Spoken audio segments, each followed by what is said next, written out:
राधे राधे दोस्तों। तो आज हम बात करेंगे इंडियन जीके की। ये क्वेश्चन बहुत ही इम्पोर्टेंट है और आपके आने वाले एग्ज़ाम के लिए भी काफ़ी महत्वपूर्ण है, तो वीडियो लास्ट तक ज़रूर देखें। चलिए स्टार्ट करते हैं आज का टॉपिक। तो आपका फर्स्ट क्वेश्चन है, भारत का काला पानी भूभागीय विवाद किस देश के साथ है? तो इसका आंसर होगा नेपाल। सेकंड क्वेश्चन देखेंगे, निम्नलिखित में से किस सिद्धांत के लिए फ्रेडरिक हर्ट्ज़बर्ग वर्ग को माना जाता है? तो इसका राइट आंसर होगा अभिप्रेरण सिद्धांत।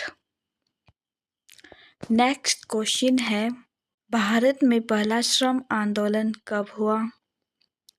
तो ये हुआ था 1875 ईस्वी में। Option number A is the right answer. Bharat ने 1954 में किस पड़ोसी देश के साथ पंचशील समझौते पर हस्ताक्षर किए? तो आपका राइट आंसर होगा ऑप्शन नंबर ए चीन। नेक्स्ट क्वेश्चन देखेंगे, इमाइल के लेखक कौन है? तो इसका आंसर होगा डी रूसो। नेक्स्ट क्वेश्चन है, विनायक दामोदर सावरकर ने निम्नलिखित में से किस की स्थापना की थी? तो ये इन्होंने की थी Abhinav Bharat. Option number A is the right answer. निम्नलिखित में से कौन लोक शिकायतों का निवारण तंत्र है? तो सूचना का अधिकार। Option number D is the right answer. Asia के देशों के लिए क्रांति की कला किसने विकसित की थी? तो ये है आपके ऑप्शन नंबर बी माओ। भारतीय राष्ट्रीय आंदोलन को किसने पवित्र यज्ञ कहकर पुकारा? Option number C is the right answer, Aurobindo Ghosh. Gentle anarchists किसे कहा जाता है? तो ये कहा जाता है गांधी जी को। नेक्स्ट क्वेश्चन देखेंगे, इस समय को कांग्रेस की प्राधान्य का काल माना जाता है? तो आपका राइट आंसर होगा ऑप्शन नंबर बी 1952 से लेकर 1967 तक। नेक्स्ट क्वेश्चन है, मुस्लिम लीग ने किस वर्ष पाकिस्तान की मांग का प्रस्ताव पास किया? तो ये किया था 1940 में। Option number C is the right answer. Next question है, ग्राम पंचायतों के चुनाव कराने की जिम्मेदारी किसे दी गई है? तो ये दी गई है राज्य के चुनाव आयोग को। Option number D is the right answer. Next question है, 1990 में मंडल आयोग की रिपोर्ट को किसने कार्यान्वित किया? इसका राइट आंसर होगा VP Singh. Option number B is the right answer. Bihar के छात्र आंदोलन जिसकी पराकाष्ठा संपूर्ण क्रांति में हुई का मार्गदर्शन किसने किया था? तो इसका सही आंसर होगा option number C Jayaprakash Narayan. Next question है, बीजेपी ने राज्यों में अपनी सरकारें पहली बार कब बनाई? तो ये बनाई थी 1990 में। Option number C is the right answer. Mesopotamia की पट्टियों में दिए गए दिलमान की पहचान किससे की गई है? तो ये की थी बहरीन से। नेक्स्ट क्वेश्चन है, जैन धर्म में आकाश क्या होता है? तो इसका राइट आंसर है ऑप्शन नंबर बी अजीब। मौर्यकालीन महास्थान अभिलेख किससे संबंधित है? तो ये है option number D is the right answer, अकाल राहत से। बुंदेलखंड का प्राचीन नाम क्या था? तो इसका आंसर है जेजाकाभुक्ति। महाबलीपुरम का शोर मंदिर किस पल्लव वास्तुकला शैली में बना है? तो ये बना है राजसीमा शैली में। वेलूर का हरिहर मंदिर किसने बनवाया था? होयसालों ने। नेक्स्ट क्वेश्चन देखेंगे, मोहम्मद गौरी की पराजय के बारे में निम्नलिखित में से कौन सा वक्तव्य सही है? 3 बार पराजित हुआ।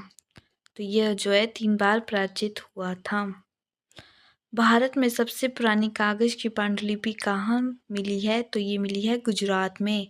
दिल्ली के किस सुल्तान ने व्यापारियों के पास पूंजी लगाई थी? तो आपका राइट आंसर होगा option number D Alauddin Khilji ने, गयासुद्दीन तुगलक तथा मोहम्मद बिन तुगलक, इन तीनों ने ही जो है व्यापारियों के पास पूंजी लगाई थी। निम्न में से जमींदार शब्द का उपयोग सर्वप्रथम किसने किया था? तो ये किया था अमीर खुसरो ने। विजयनगर साम्राज्य की राजधानी किस नदी के तट पर थी? तो ये थी तुंगभद्रा। कौन सा इतिहासकार कहता है कि कला इतिहासकारों ने फतेहपुर सीकरी के राजमहल समूह को गलती से नगर समूह का नाम दिया? तो इसका राइट आंसर होगा option number D, S K. Saraswati. सरंजाम शब्द क्या है? तो यह है सैनिक सेवा के बदले आवंटित जमीन।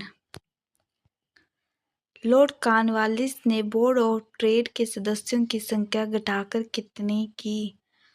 तो आपका राइट आंसर होगा ऑप्शन नंबर बी, 5। निम्नलिखित में से कौन सी लड़ाई प्रथम एंग्लो सिख युद्ध की नहीं थी? तो इसका राइट आंसर होगा ऑप्शन नंबर सी, रामनगर की। 1902 से 1909 ईस्वी के बीच निम्न किन दो वर्गों के प्रतिनिधियों का कांग्रेस अधिवेशनों में प्रभुत्व रहा? तो ये था जमींदार तथा वकील। नेक्स्ट क्वेश्चन है, शून्य आधारित बजट को सर्वप्रथम किसने प्रस्तावित किया था? तो पीटर फियर ने। निम्नलिखित में से कौन सी एक सार्वजनिक उपयोगिता नहीं है? तो option number D is the right answer, पर्यटन।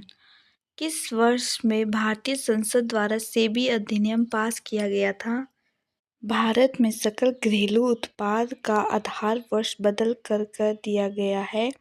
पहले जो है सकल घरेलू उत्पाद के नाम से जाना जाता था, लेकिन अब इसका नाम बदलकर जीडीपी कर दिया गया है। तो ये 2011-12 में किया गया। नेक्स्ट देखेंगे, निम्नलिखित संसाधनों में से कौन सा एक हरित जल कहलाता? तो इसका आंसर होगा वर्षा, ऑप्शन नंबर ए। जब सकल राजकोषीय घाटे से ब्याज भुगतानों को घटाया जाता है तो अवशेष होगा प्राथमिक घाटा। निम्नलिखित में से कौन सा एक अप्रत्यक्ष कर का उदाहरण नहीं है? व्यय कर। गैर विकासीय व्यय में सम्मिलित है रक्षा व्यय। कार्ल डगलस उत्पादन फलन की स्थिति में संसाधनों के प्रतिफलन होते हैं हास्यमान। Option number B is the right answer. किसने कहा कि अर्थशास्त्र के नियम ज्वार भाटे की तरह है? तो इसका आंसर होगा option number D, Alfred Marshall. मानदंड का संबंध है वाणिज्यिक बैंकों से। निम्नलिखित में से कौन सी रबी फसल नहीं है? तो आपका राइट आंसर होगा डी, मक्का। जनगणना 2011 के अनुसार निम्नलिखित राज्यों में से किसकी साक्षरता दर सबसे कम है? तो ये है बिहार। प्रधानमंत्री भारत छोड़ो परियोजना का संबंध निम्नलिखित किससे है? राजमार्गों का विकास। भारत के संविधान के किस अनुच्छेद में वित्त आयोग के गठन का प्रावधान है? धारा 280। पृथ्वी शिखर सम्मेलन का आयोजन किया गया था रियो में।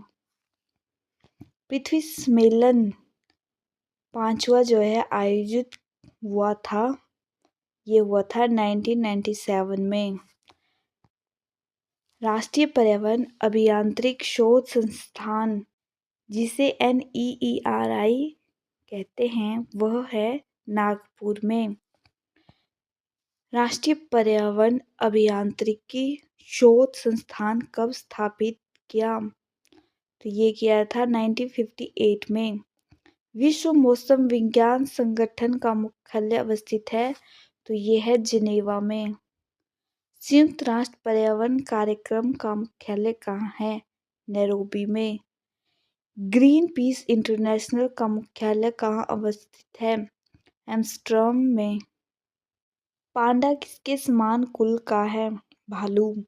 प्रथम पंचवर्षीय योजना के दौरान किस क्षेत्र में सर्वाधिक योजना लागत थी? तो ये थी कृषि में। निम्नलिखित में से कौन भारतीय अर्थव्यवस्था के प्राथमिक क्षेत्र में आता है? तो ये आता है वानिकी।